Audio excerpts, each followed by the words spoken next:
Vai ser tão bonito se ouvir a canção cantada de novo, no olhar da gente a certeza de irmãos, reinado do povo. Irmãos e irmãs, graça e paz. Estamos no 17º domingo do tempo comum e a oração coleta do dia nos introduz no sentido mais profundo desta liturgia, que é a utopia do reino. Nela pedimos a Deus que nos dê a capacidade de discernir entre os bens que passam e os que não passam, e de abraçar os valores que não se corrompem. A primeira leitura, tirada do primeiro livro dos Reis, capítulo 3, versículo 5, e de 7 a 12, segue essa linha de meditação. Encontramos o jovem Salomão, que será o primeiro rei a herdar o trono, vistos que os reis anteriores, de acordo com a narrativa bíblica, receberam o trono das mãos de Deus. Esse dado é muito importante para entender a relevância do texto. Os autores bíblicos se esforçam para mostrar que Salomão chegou a governar o povo de Deus não apenas por um direito hereditário que sempre pode ser questionado, mas principalmente pela vontade de Deus. É isso que nos mostra o texto de hoje, através do chamado Sonho de Gabaon, onde Deus aparece a Salomão no sono e lhe diz: pede o que desejas e eu te darei. Em resposta a Deus, Salomão recorda o grande rei Davi, seu pai, e reconhece ser apenas um adolescente inexperiente na arte de governar. Por isso, seu pedido é que Deus lhe conceda um coração compreensivo, capaz de governar o povo e de discernir entre o bem e o mal. A prece do rei agrada e é atendida. Deus concede a Salomão um coração sábio para governar com justiça. O texto da primeira leitura nos ensina que o poder e a autoridade não devem ser vistos como um privilégio pessoal. Vemos que o poder que Deus concede a qualquer pessoa é dado como um ministério, um serviço, confiado para ser exercido com sabedoria em vista da realização do bem comum. E a figura de Salomão interpela a todos que têm essa responsabilidade, que recebe o poder, seja ele civil ou religioso, e convida a uma verdadeira atitude de serviço. Em resposta à primeira leitura, temos o Salmo 119, que é um longo elogio em estilo sapiencial à palavra de Deus, que aponta o caminho para a justiça e a vida. O salmista mostra que a lei de Deus vale mais que milhões em ouro e prata. Ela ilumina e dá sabedoria aos pequeninos. Por isso ele proclama com a alma: como eu amo, Senhor, vossa lei, vossa palavra. A segunda leitura é tirada da carta aos Romanos, capítulo 8, versículos de 28 a 30, e dá continuidade à reflexão de Paulo sobre o projeto de salvação que Deus tem ao enviar ao mundo seu Filho único para conduzir todos à condição de filhos e filhas.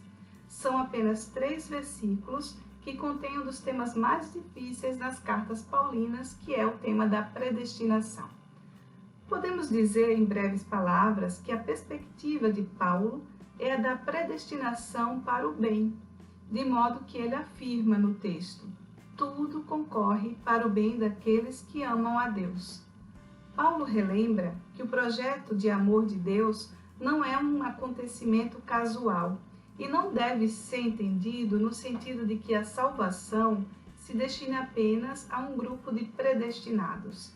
O projeto salvador é um dom gratuito de Deus que não exclui nada nem ninguém, mas o ser humano sempre será livre para aceitar ou não. O Espírito Santo é a sabedoria de Deus que vai nos revelando que a vida plena está no acolhimento desse tesouro, que é o seguimento de Jesus. E essa será a marca daqueles e daquelas que aderem ao projeto de Deus. A identificação com o Filho Jesus Cristo, que nos convoca a testemunhar o amor e o projeto de salvação que Deus tem para o mundo. Com o Evangelho deste domingo, Mateus 13, 44 a 52, concluímos a leitura do capítulo 13 de Mateus, que é dedicado às parábolas do reino e que devem ser lidas dentro do contexto da realidade da comunidade a quem o Evangelho se destina. No caso, o Evangelho se situa no final do primeiro século, mais de 30 anos após a morte de Jesus. As comunidades cristãs viviam tempos de perseguição e pareciam despreparadas para enfrentar as dificuldades, um pouco parecido com o nosso tempo. O evangelista sente que é preciso renovar o compromisso cristão com a construção do reino, e para isso ele usa 3 parábolas que são exclusivas desse evangelho: o tesouro escondido no campo, o comprador de pérolas preciosas e a rede lançada ao mar. As 2 primeiras parábolas desenvolvem o mesmo tema e apresentam ensinamentos semelhantes. Ambas anunciam que o reino de fraternidade, paz, amor que Jesus propõe é o maior dos tesouros, mais precioso do que qualquer pérola que possa existir, e por ele vale a pena deixar tudo, até mesmo a própria vida. Mas, para entrar no reino, é necessário decisão total.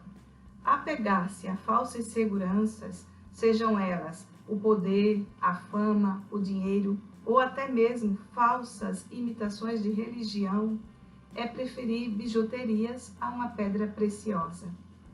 Na terceira parábola, para falar do reino, Mateus usa a imagem de uma rede lançada ao mar e que apanha diversos tipos de peixes.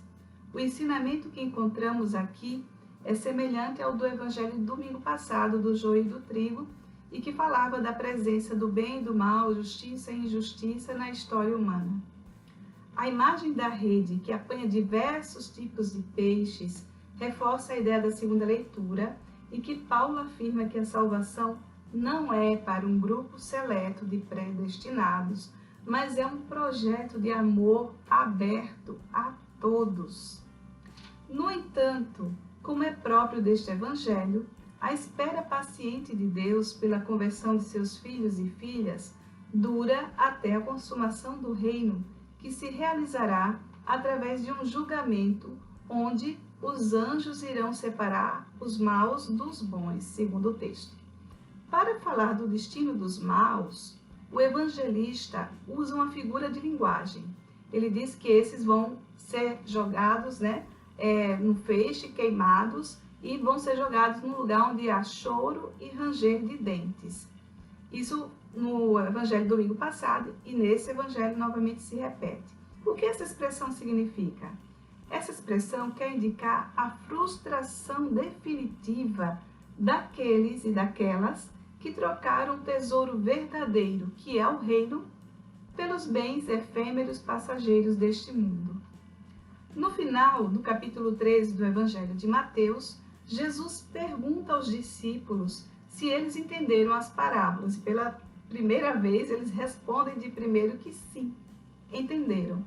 Então Jesus conclui: e assim todo doutor da lei que se torna discípulo do reino do céu é como um pai de família que tira do seu baú coisas novas e velhas. Para entendermos essa frase, é importante lembrar que, segundo o Evangelho de Mateus, Jesus é o Messias que realiza todas as promessas do Antigo Testamento.